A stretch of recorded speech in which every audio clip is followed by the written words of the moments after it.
মিয়ানমারের ২৭০ কিলোমিটার সীমান্তের পুরোটাই এখন বিদ্রোহী আরাকান আর্মির নিয়ন্ত্রণে। মংডু শহরের নিয়ন্ত্রণও তাদের হাতে।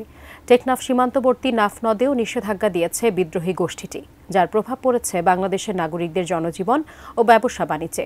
বাংলাদেশে জেলেদের সতর্ক করার পাশাপাশি সীমান্তে অনুপ্রবেশ ঠেকাতে প্রহরা জোরদার করেছে প্রশাসন। বিস্তারিত জানাচ্ছেন আমাদের কক্সবাজার প্রতিনিধি অর্পণ বড়ুয়া। দীর্ঘদিন ধরে চলা মিয়ানমারের গৃহযুদ্ধে সামরিক জান্তার হাতে এবার মংডু শহর দখলের দাবি করছে বিদ্রোহী আরাকান আর্মি।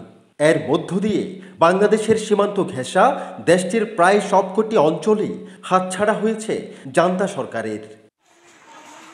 মংডু দখলের পরপরই ৮ ডিসেম্বর নিজস্ব ওয়েবসাইটে প্রকাশ করা এক বিবৃতিতে আরাকান আর্মি জানায়, নাফ নদে আরাকান জলসীমায় অনির্দিষ্টকালের জন্য সব ধরনের নৌযান চলাচল বন্ধ থাকবে।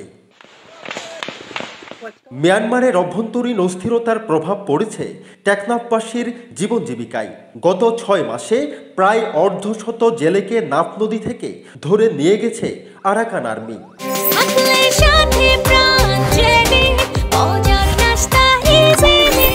তাই এখন সীমান্ত ঘেঁষা মংডু দখলের খবর আর তাদের দেয়া বিবৃতিতে আরও ভয় কাজ করছে স্থানীয়দের মাঝে।